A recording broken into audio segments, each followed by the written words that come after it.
And I like it, I like it, and I like it, I like it, and I like it. Oh, gee, I'm gonna take him to the trunk and listen, baby.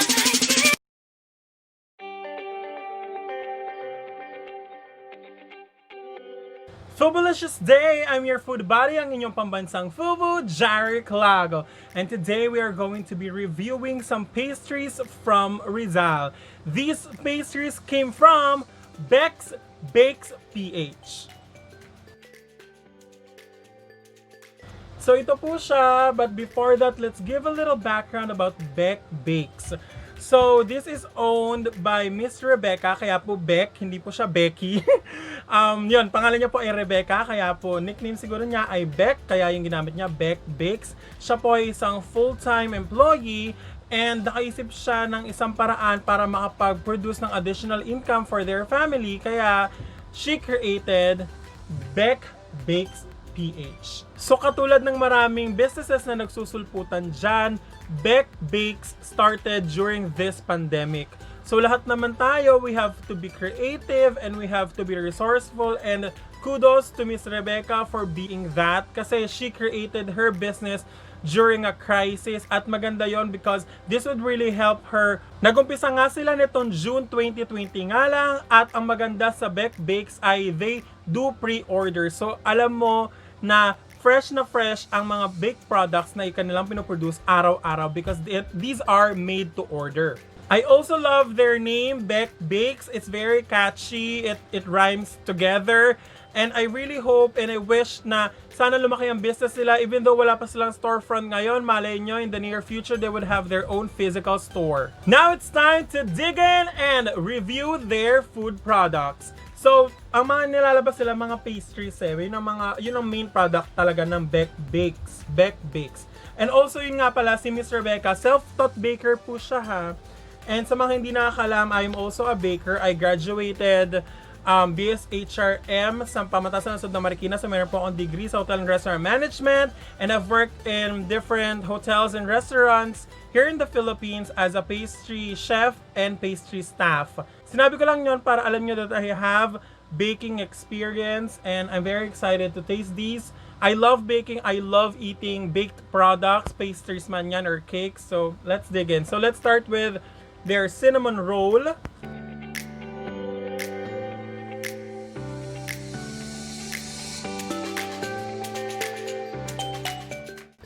I think the best cinnamon roll I had ay yung sa Cinnabon. So let's have a taste of this amazing pastry. I love cinnamon flavored anything. I don't know, masarap talaga siya.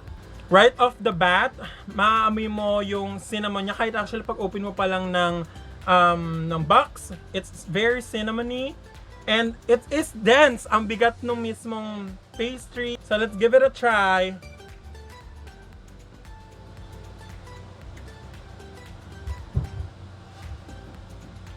So the bread itself is heavy, it is dense, so it has body.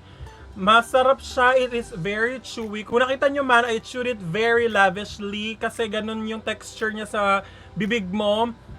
It's very chewy but it is very good. It's not chewy in a way na leathery or rubbery siya. No, it is chewy in its own goodness. And the cream cheese on top, it adds the tartness and sweetness with the bread. Perfect. And also the smell and the taste is very cinnamony. I've tasted a lot of cinnamon rolls when I was in Spain. So there are a lot of pasteleria there, or para sa atin panaderia. They sell cinnamon rolls there as well. And ganun yung lasa niya. It is chewy, the bread is chewy, may tartness and sweetness yung cream cheese. Sarap.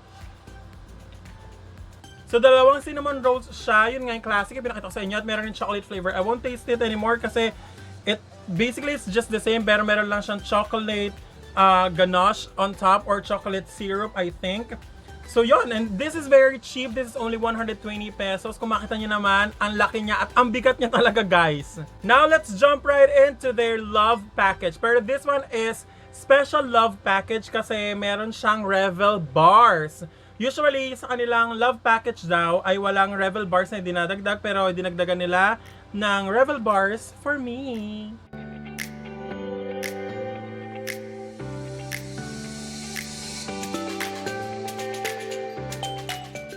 So, meron ditong crinkles, meron tayong brownies, chocolate brownies, meron din tayong Revel bars, dalawa, and chocolate chip cookies. So, that's their chocolate chip cookies. Ang sarap niyang tignan. It smells buttery and sweet. I can't wait. Wow! I love how it breaks. Ganun talaga dapat yung chocolate chip cookies. Hindi siya crunchy. Filipinos are, parang sanay tayo sa mga cookies na nabibili kasi sa supermarket na crunchy siya. Well, chocolate chip cookies, hindi talaga po siya crunchy. It is meant to be chewy. At ganun yung, may ganung eksena siya sa paghati mo.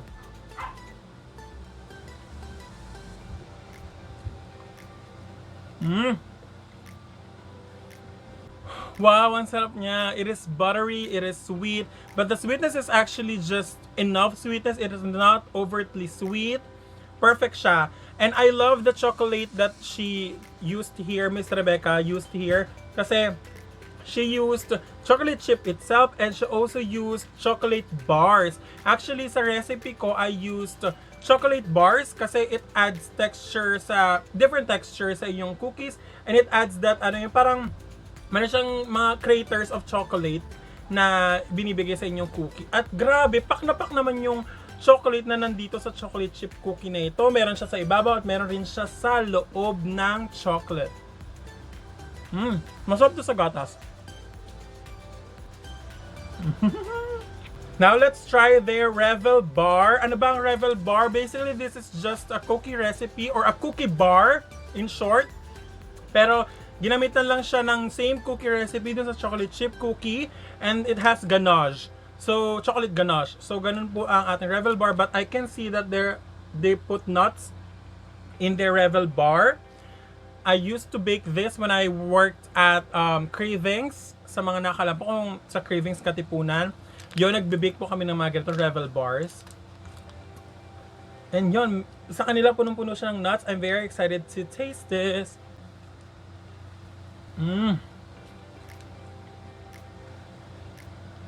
I love this one. It plays different textures in your mouth. The top is crispy. The nuts that are in here, it also adds crispiness to it and crunchiness. It is not overtly sweet because of the ganache that they use. You could taste that a little bitter taste from the cocoa powder that they used in making the chocolate ganache. Or if this is a chocolate ganache, like a pure chocolate ganache made out of milk and chocolate, you could taste that that subtle bitter taste from the chocolate. Perfect. Now let's have a go with their brownies. There you go.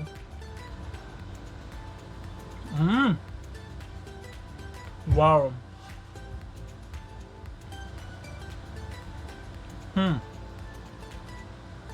This one reminds me of the brownies that they sell at KFC or Max's. Ganun siya. It has a crust on top, but the brownie itself is very chewy. It's chocolatey. I love the addition of the nuts in there. Love! Last but definitely not least, our crinkles, our chocolate crinkles. Di ba may ako dito, di ba? Yung meron tayo sa Philippines, yung chocolitos. Wow, it is also very chocolatey.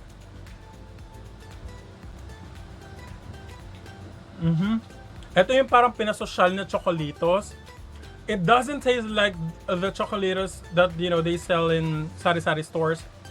This one is very moist, and I love that there's a little bit of crunch on top. Sarap niya. I super enjoyed this episode. Parang ako may sugar rush, but it is very, very, very delectable. Grabe, sobrang decadent ng lahat na tinikman kong chocolate products ngayon. Chocolate pastry products na tinikman ko ngayon ay perfect. And these baked products are very cheap. So isipin nyo, you're tasting high quality chocolate in your mouth for a very, very, very affordable price. If you guys would like to order from Beck Bakes, I would put all of the details at the end of this video. Please support Pinoy products and homemade products. Now, it's time to rate them and give them FOOBU stars. Sa kanilang cinnamon rolls, I am giving them 5 FOOBU stars. I really, truly enjoyed this one. It is very dense, nakakabusog siya. Kahit isa lang yung kinain ko sa kanilang dalawa. Actually, hindi ko pa nga ubos yung isa, but I will finish it a little later. Pero super dense niya. It would really fill you up. Masarap siya. It is not overtly sweet.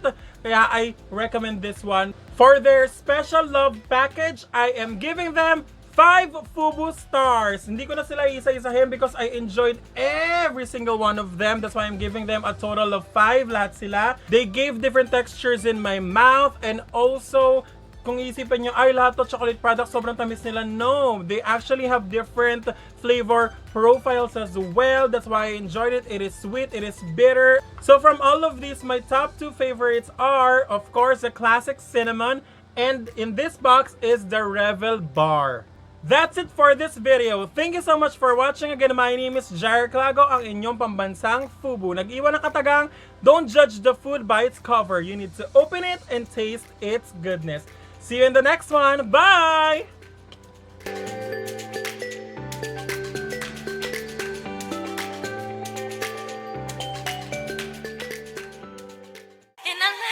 RG, I'm gonna take him to the trunk and listen, baby.